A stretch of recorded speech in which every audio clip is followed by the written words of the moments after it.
Welcome back to our special edition of This Week, a look back at this year in politics. We turn now to foreign affairs and President Obama's attempt to change America's image and its foreign policy. It began with a series of speeches in which he tried to set a new tone.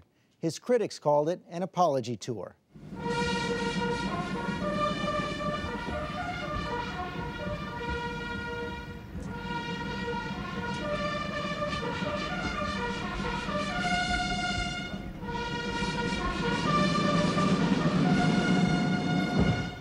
I've come here to Cairo to seek a new beginning between the United States and Muslims around the world. I know there have been difficulties these last few years. I know that the trust that binds the United States and Turkey has been strained. Even though I'm now president and George Bush is no longer president, Al-Qaeda is still a threat. And that we cannot pretend somehow that because Barack Hussein Obama got elected as president, suddenly everything's going to be okay.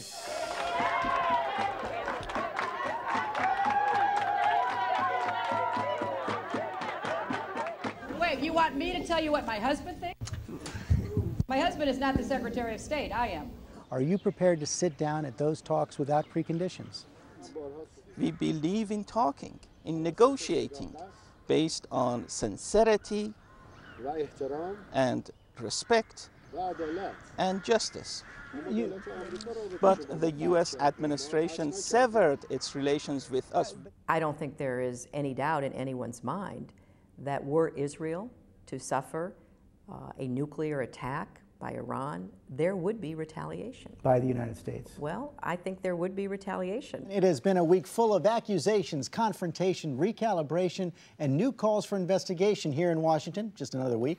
I know some have argued that brutal methods like waterboarding were necessary to keep us safe.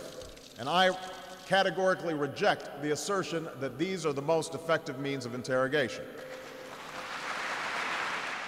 To call this a program of torture is to libel the dedicated professionals who have saved American lives, and to cast terrorists and murderers as innocent victims. That may be at the core of it. You guys have misstated the standard for the legal investigation here. Well, except one person that I know of prominently thinks torture and waterboarding is wrong. The lack of waterboarding isn't torture. They will be brought to New York to answer for their alleged crimes in a courthouse just blocks away from where the Twin Towers once stood. I don't understand why they can't try Khalid Sheikh Mohammed in a military tribunal. That also would demonstrate we're a nation of laws. Push up, push up, push up! Are we in the process of securing a victory or cutting our losses to come home? Securing a victory.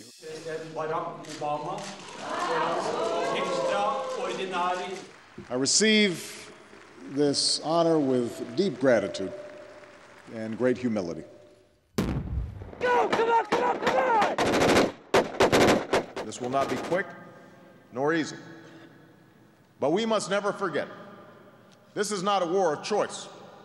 This is a war of necessity. Do we have enough troops now from what you saw?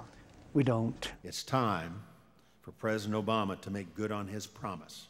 The White House must stop dithering while America's armed forces are in danger. The president orders 30,000 more troops to Afghanistan with a plan to pull them out starting late in 2011. We will go forward with the confidence that right makes might, and with a commitment to forge an America that is safer, a world that is more secure, and a future that represents not the deepest of fears, but the highest of hopes. Coming up, the big domestic issues of 2009, health care, the economy, and that beer summit.